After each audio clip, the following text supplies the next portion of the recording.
म्हणतो सकाळी सकाळी ना खूप धावपळ असते, खूप सारी कामं असतात, आवरतच नाही. पण खरं सांगू का संध्याकाळी सुद्धा तेवढीच कामं असतात. 2-3 कामं जर सोडले ना, तर बाकी सगळे कामं जे आपण सकाळी करतो ते संध्याकाळी सुद्धा करायला लागतात. फक्त एक आहे की सकाळी-सकाळी टिफिन करावा लागतो, कपडे धुवायचे असतात आणि अंघोळ वगैरे ही 2-3 कामं जर सोडली ना, तर बाकी सगळी कामं आपल्याला सकाळी आणि संध्याकाळी सारखेच करावे लागतात. तर चला hi, hello everyone, welcome back to my channel. मी अश्विनी आशूज लाईफस्टाईल चॅनलमध्ये तुम्हा सगळ्यांचं मनापासून स्वागत करते. जर तुम्ही चॅनलवर नवीन असाल तर नक्की आपल्या चॅनलला सबस्क्राईब करा आणि व्हिडिओ स्किप न करता पूर्ण बघा. संध्याकाळची पूजा झाली आणि त्यानंतर आली किचनमध्ये आणि हे माझं रुटीन ठरलेलंच आहे बरं का. संध्याकाळची पूजा झाली, दिवा वगैरे लावून झाला की लगेच आहे ना स्वयंपाकाला सुरुवात करायची. हे माझं ठरलेलंच रुटीन आहे. आज मला फक्त अहोंचा स्वयंपाक बनवायचा होता. मी आणि मुलं आम्ही ना पाणीपुरी खायला जाणार आहे. मग तिथे गेल्यानंतर रगडा, भेळ वगैरे ते पण होऊनच जाईल. त्यामुळे म्हटलं अहोंपुरता स्वयंपाक बनवूया. आरूला मी ना क्रिकेटला सोडून आली. तिकडनं आल्यानंतर माझी पूजा आणि नंतर स्वयंपाकाला सुरुवात करते मी. आणि तो म्हणजे 8 वाजेपर्यंत मला स्वयंपाक वगैरे करून घ्यायचा. म्हणजे त्याला घ्यायला गेलं, की मग तसंच आम्ही येतानाच पाणीपुरी वगैरे खाऊन येऊ आणि मग स्वयंपाक पण माझा रेडी राहील जरी उशीर झाला तरी. तर त्यामुळेच मी आता पटकन स्वयंपाक बनवायला सुरुवात केली. एका माणसाचा स्वयंपाक केला काय आणि 2-3 माणसांचा स्वयंपाक केला काय सारखंच असतं बरं का. पीठ मळा, पोळ्या करा किंवा भाजी कापा, तिला फोडणी द्या. स्वयंपाक केला म्हणजे भांडे तर निघणारच. म्हणजे येऊन एकच होऊन जातं. फक्त एवढंच आहे, की थोडा कमी करावा लागतो. मला 2-3 कारले दिसले म्हणून म्हटलं चला कारल्याची आणि दोडक्याची भाजी बनवूया. आता 2 दोडके होते म्हटलं इतक्याची तर काही गरज नाही. मग 1 दोडका आहे ना फ्रिजमध्ये ठेवून दिला आणि एकाच दोडक्याची मी आता भाजी बनवणार आहे. रस्सा भाजीला जरा भाजी कमी लागते. तर आता एक रस्सा भाजी आणि एक सुकी भाजी होऊन जाईल. आता ह्या दोन्ही भाज्या ना अहोंच्या न आवडतीच्या आहे. पण जर भाजी बनवली ना, तर मग ते खाऊन घेतात. मग काही बोलत नाही. दोडका तर कापायला घेतला, पण दोडका कापण्याकडे ना माझं लक्षच लागत नव्हतं. कारण किचनवर इतका पसारा झालेला होता ना, असं झालं होतं आधी हा पसारा आवरू आणि नंतर आपण दोडका कट करूया. पण म्हटलं आता कापूच राहिलोय, तर आता हा पूर्ण कापूनच घेऊ आणि नंतरच कट करूया. पण तरी माझं काही लक्ष लागेना. मग अर्धाच दोडका कट केला. आधी किचनवरचा जो काही पसारा होता ना, तो जरा आवरून घेतला. जरा थोडीशी गर्दी कमी केली. किचन आता कसा मोकळा-मोकळा दिसतोय, मग काही वाटत नाही. तर एका बाजूला कारलेसुद्धा कट केले आणि आज आता थोड्या-थोड्याच भाज्या बनवायच्या आहे. तर मग या छोट्या-छोट्या कढयांमध्येच मी भाज्या बनवायला घेतल्या. तर ही जी काही ब्लॅक कोटेड कढई आहे ना, तर ती मी DMartवरनं घेतलेली होती. थोडीशी पातळच आहे, पण प्राईसच्या मानाने ठीक-ठाक आहे. डागत वगैरे काही नाही आणि दुसरी जी आहे ना, तर ती अशीच भांड्यावाल्यांकडनं घेतली होती आणि तुम्ही मला खूप जण म्हणतात, की ॲल्युमिनियमचे भांडे वगैरे वापरत नको जाऊ, स्टील वापर. पण काय करणार, आता ह्या सगळ्या भांड्यांमध्ये ना माझा चांगलाच जीव अटकलेला आहे. सगळी भांडी मला खूप आवडतात. या भांड्यांमधील एक जरी भांडं जर मला दिसलं नाही ना, तरी माझा जीव आहे ना खालीवर होऊन जातो. जोपर्यंत ते भांडं मला असं डोळ्यांनी दिसत नाही ना, तोपर्यंत माझं कंटिन्यू चालू असतं. कुठं ठेवलं असेल, कुठं गेलं असं चालतं आणि मला माहिती तुमची अशीच गंमत होत असेल. आता आणि ना देऊन तरी आपण कुणाला देणारे नाही का? मग त्यापेक्षा आहे ना तर वापरून घ्यायचं. जरा वापर मी कमी करते, पण मग वापरतेच असं आहे. तर चला असो, एका कढईमध्ये मी दोडक्याच्या भाजीला फोडणी देऊन घेतली. एकदम साधी सिंपल अशी भाजी बनवणार आहे. तेल घेतलं, जिरं, मोहरी, लसूण, कढीपत्ता आणि आपले जे काही घरगुती मसाले असतात, लाल तिखट, हळद, तर तेच ॲड केलं. मीठ टाकलं आणि जेवढी अंदाजानुसार रस्साभाजी हवी आहे, तर तेवढं पाणी ॲड केलं. उकळी आली की मस्त त्यामध्ये शेंगदाण्याचा कूट ॲड करणार आणि दुसऱ्या बाजूला माझे मस्त कारले उकडताय. त्यामध्ये सुद्धा मी हळद आणि मीठ टाकून घेतलेलं आहे.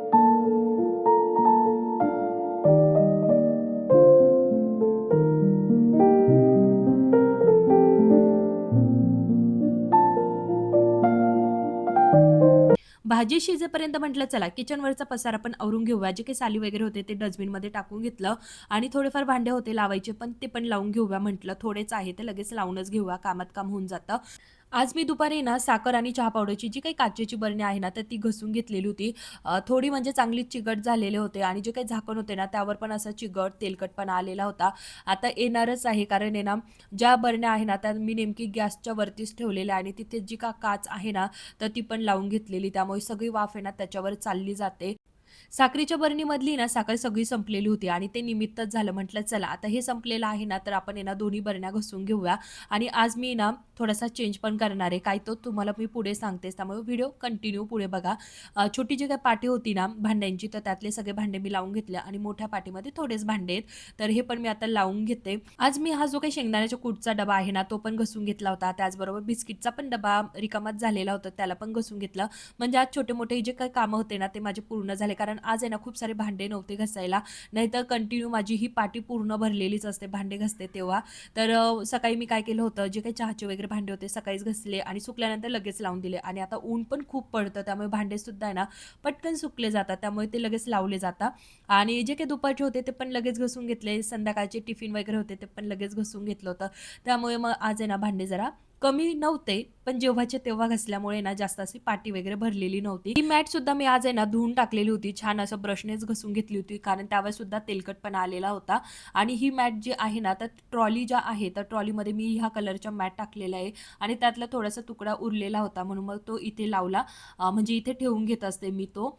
पण तरी तो ना जरा अपुराच पडतो, जरा कमीच आहे, पण ठीक आहे. जेवढा आहे ना तेवढा मी तिथे ठेवून घेत असते, जास्त चिकट वगैरे नको व्हायला. पण जी सगळी वाफ आहे ना त्या मॅटवरच जाऊन बसते. म्हणजे आता आहे ना जी काही ग्लास आहे ना ती घसण्यापेक्षा आहे ना जी काही मॅट आहे ना तिलाच ब्रशने घसून घ्यावं लागतं. दोन्ही मिठाच्या बरणींना झाकण लावून मी त्याला मस्त इथे ठेवून घेतलं. आता हे जे काही तुम्हाला 3 डबे दिसताय ना ते माझ्या लग्नातले चहा, साखर आणि कॉफीचं. तर असा जो काही 3चा सेट भेटतो ना तर तो होता हा. तर याच्यामध्येच माझी चहा, साखर मी ठेवायची. तुम्ही ते बघितलेलं आहे. पण दिवाळीपासून आहे ना माझं काचेच्या बरणींवर आहे ना खूपच प्रेम आलं होतं उतू. म्हणून मी ना दिवाळीपासून आत्तापर्यंत आहे ना काचेच्या बरणीमध्येच आहे ना चहा पावडर, साखर ठेवायची. पण मुलांचे इतके हाल व्हायला लागले ना, त्यांना साखर खायची म्हणजे मला आवाज द्यावा लागायचा आणि मला काम सोडून पहिलं साखरेची बरणी त्यांना हातामध्ये द्यावा लागायची, उगाच फुटवू नको म्हणून. आणि मुलं पण हात लावत नव्हते, कारण फुटली तर उगाच मम्मीचा ओरडा खाण्यापेक्षा हात न लावलेलाच बरा.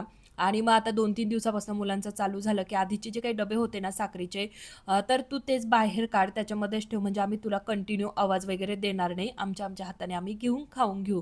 तर मुलांना साखर खाता येत नव्हती, म्हणून मी आता हे पुन्हा डब्बे जे आहे ना चहा साखरचे, तर ते बाहेर काढले. तर मग आता आहे ना मी त्यामध्येच आहे ना एकीमध्ये मस्त साखर भरून घेतली, दुसऱ्यामध्ये चहा पावडर आणि तिसऱ्यामध्ये ना कॉफीचे जे काही सॅचेट मी आणत असते ना तर ते पण भरून ठेवले. तर हा छोटासा चेंज मी ना किचनमध्ये केलेला आहे, जो मी तुम्हाला सांगितला होता. तर आता छान दिसतंय ना, कसं दिसतंय कमेंट करून सांगा. तर या मिरचीच्या बरणीमधली ना मिरची संपलेली होती आणि जरा शॉर्टकट मारायला गेली, पण चांगलाच लॉंग कट झाला बरं का. म्हटलं चमच्याने भरण्यापेक्षा ना डायरेक्ट आपण जी काही पिशवी आहे ना तीच उलटी करूया. आणि ते करायला गेली तर काही मिरचीच त्यामध्ये पडतच नव्हती. मग फायनली पुन्हा मला चमचाच काढावा लागला आणि चमच्यानेच मी बरणीमध्ये मिरची भरून घेतली. त्याचबरोबर मसाल्याचा डबा उघडून बघितला तर त्यातली पण मिरची जरा कमीच होती. म्हटलं चला ती पण भरून घेऊया. आधीच जर चमच्याने मी मिरची भरून घेतली असते ना तर जरा माझं काम हे ना पटकन झालं असतं. शॉर्टकट मारायला गेली पण खूपच काम वाढवा होऊन गेलं होतं बरं का माझं. पण चला आता मिरचीची बरणी जी आहे ती पण भरून गेली आणि जो डबा होता ना मसाल्याचा त्यामध्ये पण मिरची ओतली गेली. भाजी पण इकडे मी बघतच होती. पीठ मी मळून ठेवलेलं होतं. पोळ्या मात्र आरूला घेऊन आली की नंतरच करेल गरमागरम. भाजी जर झालेली असली ना, पोळ्या करायला काहीच वेळ लागत नाही. वाढून जरी दिला ना, तरी इकडे गरमागरम पोळ्या ह्या पटकन होऊन जातात आणि तसं मला पोळ्या करायला इतका काही वेळ लागतच नाही. तर आता हे सगळं मी आवरून घेतलं आणि हॉलमध्ये येऊन बघते तर आहे ना, इकडे इतका सारा पसारा केलेला होता. श्लोकला तर त्याचे फ्रेंड जर आले ना खेळायला, तर त्याला असं होतं ना, त्यांना मी खेळायला काय देऊ आणि काय नको आणि पूर्ण घरभर पसारा करून ठेवतात.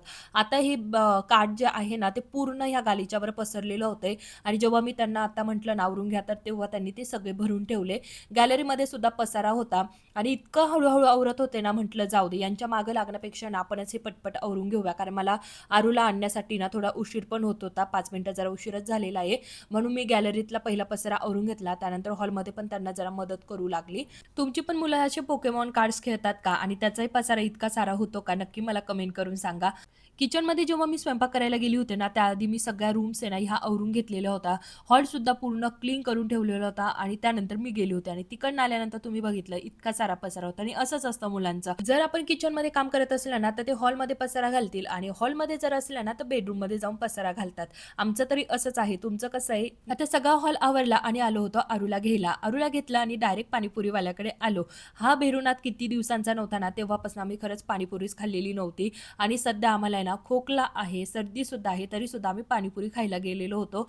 आता आहोंची तर बडबड आम्हाला ऐकायला तर लागणारच आहे. पण छान अशी आम्ही पाणीपुरी खाल्ली, रगडासुद्धा खाल्ला आणि भेळसुद्धा खाऊन घेतली. इतकं पोट भरून गेलेलं आहे ना, आता जेवणाची तर इच्छाच नाहीये. तसंही मी स्वयंपाक आता काही आमचा केलेलाच नव्हता, कारण मला माहिती होतं ते खाल्ल्यानंतर आम्ही काही जेवण करणारच नाही. तर इथे ना आल्यावर मी पटकन पोळ्या करून घेतल्या. आहोंना पण जेवायला वाढून दिलं आणि नंतर सगळे भांडे गोळा करून आहे ना घासायला सुरुवात केली आणि दुसऱ्या बाजूला आहे ना, ही जी काही अंडे आहे ना, तर ते ना मला अरुणा एक बॉक्समध्ये ना ते ठेवून देत होता. तर सगळे त्यांनी इथे ठेवले. जे काही उरलेले होते ना, तर ते फ्रिजमध्ये सुद्धा ठेवले आणि 1-2 जे फुटलेले होते, तर ते मग साईडला त्यांनी काढून ठेवले. जसं मी तुम्हाला म्हटलं ना, आज दोन्ही भाज्या ना अहोंच्या न आवडतीच्या आहे, पण केली तर खातात. मग थोडीशी भाजी खाल्ली, पण जेव्हा त्यांनी अंडे बघितले ना, तर म्हणे, "मला एक अंडापोळी तरी करून दे ना." तर दोन्ही भाज्या ना अर्ध्या-अर्ध्या तशाच उरलेल्या आहे. तर आमचा सगळा कल अंडापोळीकडेच होता आणि नंतर म्हटलं, "उगाच आपण आहे ना, भाजी करत बसलो, मस्त भुर्जी, अंडापोळी करून दिली असती, तरी माझं काम झालेलं असतं." आणि नंतर इतका पश्चाताप होत होता ना, उगाच मी थकत बसते बरं का. तर हा जो काही अंड्याचा ट्रे तुम्ही बघितला, सॉरी बॉक्स बघितला ना, तर तो मी Mishoवरनं घेतलेला आहे. त्याची लिंक मी तुम्हाला डिस्क्रिप्शन बॉक्समध्ये देईल. नक्की चेकआउट करा. आणि हा एक बॉक्स घेतल्यानंतर आहे ना, मी नंतर सर्च केलं तर इतके वेगवेगळ्या प्रकारचे एक बॉक्स आलेले होते ना, म्हणजे 1 डझन अंडे मावतील असा बॉक्स, नंतर 2 डझन, 3 डझन लेयरमध्ये बरं का. इतके सुंदर, सुंदर हे एक बॉक्स आहे ना, तर मी त्या सगळ्यांच्याच लिंक तुम्हाला डिस्क्रिप्शन बॉक्समध्ये देईल. नक्की चेकआउट करा. जर मला आरूने अंडे ठेवण्यासाठी मदत जर केली नसती ना, तर आधी मला भांडे वगैरे घासून ठेवावे लागले असते. त्यानंतर ते सगळे अंडे त्या एक बॉक्समध्ये ठेवून आणि आधी ते काम मला पूर्ण करून घ्यावं लागलं असतं आणि नंतर किचन वट्टा घासावा लागला असता. पण त्याने मला त्या कामामध्ये थोडी मदत केल्यामुळे ना, मला एका कामाला तरी थोडासा आधार भेटला. म्हणजे अशी छोटी-छोटी मदत जरी भेटली ना, तरी खूप भारी वाटत असतं बरं का. तर चला आता हा किचन वट्टा आहे ना, मस्त घसणीने घासून घेतला आणि जेव्हा-जेव्हा घरामध्ये नॉन बनवलं जातं ना, तर तेव्हा मी गॅस आणि किचन वट्टा हा घसूनच घेत असते. तर इथे ना मस्त खळा-खळा पाण्याने किचन वट्टा मस्त धुवून सुद्धा घेतला. आता पटापट हे क्लीन करून घेते.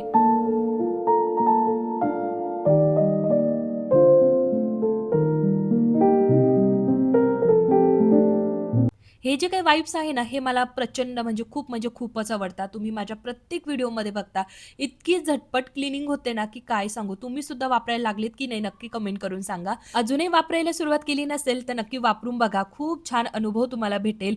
इतकं छान किचन बघितल्यानंतर किती शांत झोप लागते ना, तर ती काही सांगायची गरजच नाहीये. तर कसा वाटला तुम्हाला आजचा हा व्हिडिओ? आवडला तर नक्की कमेंट करून सांगा. पुन्हा भेटूया उद्याच्या व्हिडिओसोबत. बाय.